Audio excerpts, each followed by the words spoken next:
The crystal chandeliers of the Ashford Grand didn't just light the room, they judged it. On the night of the Centennial Gala, the ballroom was a sea of silk, diamonds, and old money, the air thick with the scent of white gardenias and expensive champagne. But for Evelyn Hart, the air had turned to glass. She stood near the service corridor, her black evening dress of modest rental clinging to her skin, which was cold with sudden creeping dread. She wasn't a guest. She was a director of operations, the invisible hand that smoothed over disasters. But tonight, the disaster was her. Miss Hart, a voice boomed, amplified by the microphone at the center of the stage. Evelyn looked up. Julian Ashford, the man she had secretly loved for 5 years, stood at the podium. His tuxedo was immaculate, his jaw set in a hard line. Beside him stood Victoria Sinclair, glowing in diamonds that belonged in a museum. "The necklace is missing," Julian said, his voice echoing through the silence. "Security footage places you in the presidential suite at the exact time of the disappearance." A murmur rippled to the crowd, a wave of disgust and fascination. Evelyn felt the eyes of the city's elite boring into her. "I was managing a medical emergency in the West Wing," she said, her voice steady despite the tremor in her hands. "Check the logs." "I wasn't anywhere near the suite." "The logs have been audited," Victoria said, stepping forward, her voice silky smooth. "They show a discrepancy, just like the discrepancy in your bank account, Evelyn. Or should we say, the lack of one? Desperation makes people do terrible things." Evelyn looked at Julian. She searched for the man who once sat with her on the loading dock at 3 a.m., eating cold takeout while they fixed a burst pipe. She looked for the man who once said, "You are the only one who sees this building for what it really is." But that man was gone. In his place was a CEO protecting an empire. "Julian," she whispered, though the microphones caught it. "You know me." Julian looked at her, his eyes dark and unreadable. He paused. The silence stretched, agonizing and heavy. It was a silence that cost him everything. "Security," Julian said, not looking at her, but looking through her. "Please escort Miss Hart off the premises. And call the police. If you've ever been underestimated, you know the feeling isn't just anger, it's a cold clarity. It's the realization that the rules you live by didn't apply to you, because the people writing them never saw you as a player." Evelyn didn't fight the guards. She didn't scream. She allowed the head of security, a man she had once saved from a wrongful termination pseudo, gently take her arm. But the humiliation wasn't in the touch, it was in the cameras. Flashbulbs exploded. "The housekeeper's daughter steals from the Ashfords." The headline wrote itself before she even reached the exit. As she was led to the grand atrium, past the very guests she had protected from scandals, leaky roofs, and heart attacks, she saw Damien Sinclair standing near the velvet ropes. He was Victoria's brother, a man whose smile never reached his eyes. He raised a glass to her, a toast to her ruin. It was in that moment, walking to the doors of the hotel she knew better than her own heartbeat, that Evelyn remembered something Conrad Ashford had told her 10 years ago, on the day he signed a strange, yellow document in the basement boiler room. "Evelyn," the old man had said, his voice wheezing, "the sharks are circling. My son is weak and my grandson. Julian has a good heart, but he's terrified of losing the crown. One day, they will try to sell this hotel soul to save the family name. When that day comes, the only person who can stop it is the person who knows where the bodies are buried." Metaphorically and legally, let's go back. Before the gala, before the arrest, Evelyn Hart grew up in the service elevator. Her mother was the executive housekeeper for 30 years. While other kids played in parks, Evelyn memorized the service corridors of the Ashford Grand. She knew that room 1408 had a loose floorboard where mobsters used to hide cash in the 80s. She knew the vent in the presidential suite, that whistle when the wind came from the northern flaw the architects had never fixed. She was invisible, and in a hotel like this, invisibility was the greatest power of all. She earned a scholarship to Cornell for hospitality management. She came back not as a housekeeper, but as operations director or role the board, created to keep the union happy, but never gave her the authority or salary to match the title. To them, she was a help with a degree. Julian Ashford was different, or so she thought. When his father had a stroke, Julian took the helm. drowning in debt and investor pressure. Evelyn became his shadow, fixing crises before the press found out. They became a team. There were nights in the executive suite, looking over blueprints, where the air crackled with unspoken attraction, a touch on the shoulder that lingered too long, a look shared over a crisis briefing. But the Ashford world was a fortress, and Margaret Ashford, Julian's mother, made sure Evelyn knew the gates were locked. She staffed Julian. Margaret had hissed during a charity luncheon Evelyn was organizing. You don't marry the help. You don't even date them. You utilize them. And when they demand more, you replace them. Julian never defended her in those moments. He just looked away. That was his sin, not cruelty, but cowardice. The merger was the problem. The Ashfords were cash poor. The Sinclair family owed money, desperate to buy prestige, offered a bailout. But the terms were predatory. They wanted the flagship, the land, the brand. Damien Sinclair, however, didn't want to wait. He wanted a distressed asset. It's easier to buy a building when the management is in chaos. 2 weeks before the gala, Evelyn noticed glitches in the security system. Timestamps were off by minutes. Camera feeds were looping. She reported it to the CTO. But he brushed her off. A man recently gifted a luxury car by an anonymous benefactor. On the night of the gala, the Duchess of Kent's diamond necklace was on display in the presidential suite. It was a perfect bait. Damien orchestrated the theft. He paid a valet to swipe the necklace during a shift change while the cameras looped. But he needed a patsy, someone with access, someone who wouldn't be believed. He chose Evelyn. He doctored the incident logs. He paid a guest to claim they saw Evelyn near the suite. It was sloppy, but it didn't need to be perfect. It just needed to be plausible enough for a board terrified of scandal. And Julian? Julian knew. In his gut, he knew Evelyn was incapable of theft. But Victoria stood beside him, whispering about the merger, the investors, the scandal.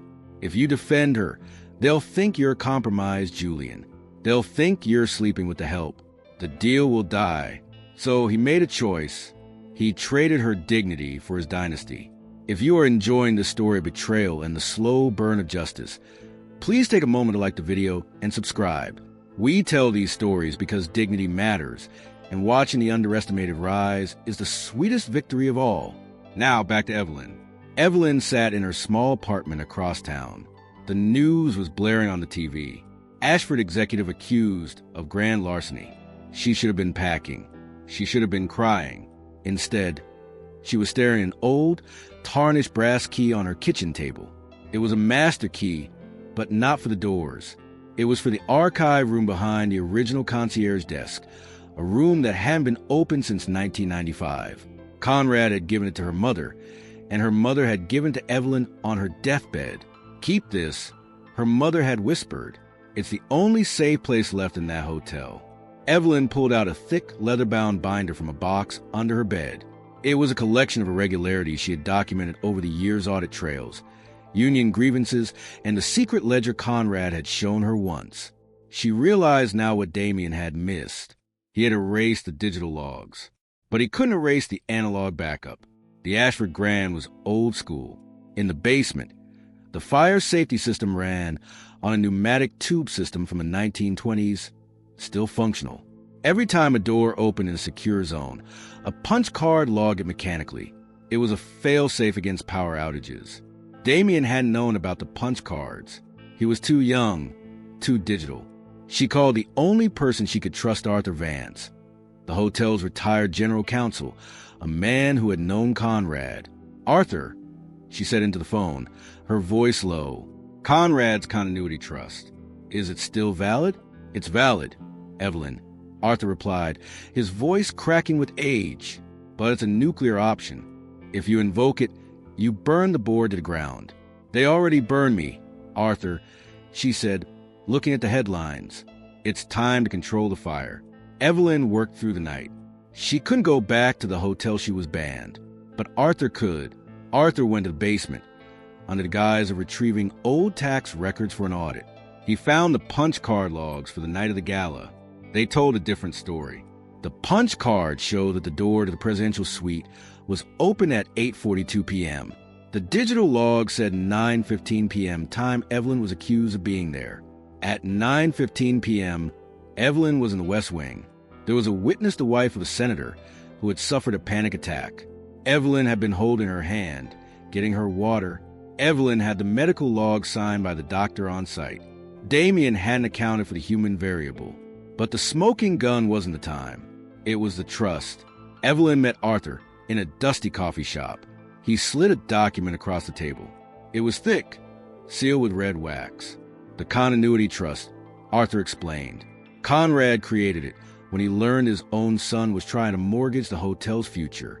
It states that the Ashford Grand's operating charter, the very license that allows the hotel to function as a landmark in Titius, held in trust by a designated continuity officer. This officer has veto power over any sale, merger, or restructuring, should the board act against the hotel's long-term survival. And who is the officer? Evelyn asked, though she knew. You, Evelyn. Conrad chose you because he knew you would never sell. You loved the building more than the money. It was a weapon, but using it meant walking back into the lion's den. The emergency licensing hearing was scheduled for 9:00 a.m. Monday. The board was scrambling. The theft scandal had spooked the investors. The Sinclair merger was being fast-tracked as a rescue package. The boardroom was packed. Julian sat at the head of the table, looking exhausted. Victoria sat behind him, flanked by Damien and their lawyers. The press was gathered in the hallway, kept out by security. Item 1, the board chairman announced. Approval of the merger with Sinclair Holdings, effective immediately. I second the motion, Victoria said, her voice ringing out. We have a quorum, the chairman said. All in favor? Before they could vote, the heavy double doors swung open. Evelyn walked in. She wasn't wearing the rental dress. She was wearing a sharp, navy suit her own armor. She carried a leather satchel. Security! Julian started, standing up. Miss Hart, you are trespassed. Sit down, Julian, Evelyn said. Her voice wasn't loud, but it had the hardness of diamond. She walked to the front of the room. The guards hesitated, looking at Julian, then at the sheer command in her posture. This meeting is adjourned, Evelyn stated, placing the satchel on the table. You have no authority here, Damien sneered. You're a criminal on bail. I am the continuity rights holder for the Ashford Grand operating charter, Evelyn said, pulling out the trust document and slamming it onto the mahogany table. As of 8:00 a.m. this morning, I have invoked Article 14 of the Founding Trust. No merger, sale, or restructuring can proceed without my counter-signature. The room went dead silent. Julian stared at the document. That's my grandfather's seal. It is, Evelyn said, and it's legally binding. You're bluffing, Victoria hissed. It's a forgery. Arthur Vance stood up from the back of the room. It is not. I notarized it 10 years ago, and I have the matching corporate registry entries from the State Department. Evelyn pulled out the punch cards and the medical log. But first, Evelyn said, turning to the police detective standing by the door whom Arthur had tipped off, we addressed the theft that forced this emergency merger. She projected the evidence onto the screen. The digital logs were altered. Damien Sinclair, I have testimony from a valet you paid James Miller. He is currently in the DA's office. He has a necklace. He also has your text messages promising him immunity from the theft charges. Damien's face went pale. The digital timestamps were spliced. Evelyn continued, her voice gaining heat. But you forgot the mechanical logs in the basement. I was in the West Wing, saving a guest's life, while your thief was in the suite. She turned to Julian. You knew I was in the West Wing. You knew I wasn't there. But you let them drag me out because it was convenient. Julian looked down, his face gray. Evelyn, the merger. The bank was going to foreclose. So you decided to foreclose on my reputation instead. She said coldly, I am the only reason this hotel is still standing, she declared to the room. And I am the only one who can save it from the predators you invited in. The detective moved to arrest Damien for conspiracy and theft. Victoria stood up, screaming about her lawyers, but her influence evaporated the moment the handcuffs clicked. Margaret Ashford sat frozen, her hierarchy shattered. Evelyn turned to the board. The Sinclair merger is denied, she said, signing a document with a heavy fountain pen. The merger package was a hostile takeover, disguised as a rescue. Damian Sinclair engineered the theft to devalue the stock and force a sale. I have the evidence, the digital trail, and the confession. She looked at the investors. The hotel is not bankrupt. It was being bled dry by insider fees directed by Victoria's consulting firm. I have those ledgers too. The Ashford Grand is profitable if we stop paying consultants to destroy it. She turned to Julian. Julian, you will step down as CEO of the flagship property. Evelyn, please, Julian whispered, stepping toward her. I made a mistake. I was trying to protect the legacy. I love you. Evelyn looked at him. For a second, the anger softened into something sadder. The love was there, buried under betrayal. But she knew the difference between love and respect. You didn't protect the legacy, Julian. You protected your fear. You let them humiliate me in front of the world. You didn't just break my heart. You tried to erase my existence. Love doesn't survive that. I will earn it back, he said, tears in his eyes. I will do anything. You can start by signing this, she said, sliding a paper to him. I am assuming the role of Chief Continuity Officer with full operational control. You will retain the title of Chairman Emeritus with no voting power. You will sign over your proxy to the trust, and you will apologize to the staff, every single one of them. Julian looked at the paper. He looked at the woman he had thrown to the wolves, now standing in the office that should have been his. He picked up the pen. He signed. Evelyn Hart walked out of the boardroom, not as a suspect, but as the savior of the Ashford Grand. The press swarmed her in the hallway. Ms. Hart, are you the new owner? Ms. Hart, will you press charges against the Ashfords? Evelyn stopped at the elevator. She looked at the cameras. I am not the owner, she said calmly. The hotel belongs to its history and its people. I am merely the one who ensures the doors stay open, and the right people get to walk through them. 6 months later, the Ashford Grand was thriving. Victoria and Damian were facing federal indictments. Margaret had retired to a quiet estate in the countryside, stripped of her social ammunition. Evelyn stood on the balcony of the presidential suite. The view was breathtaking. She wasn't hiding in the service corridors anymore. She was the architect of the hotel's future. Julian was there, too, working in the archives, cataloging the history he had nearly lost. He was trying to rebuild, not just the hotel, but himself. He didn't approach her often. He respected the distance she demanded. But every time he saw her, he saw the cost of his own ambition. Evelyn looked out at the Manhattan skyline. She had lost a man, but she had found her power, and she realized with a quiet smile that she had never needed the Ashford name. She had just needed them to stop standing in her way.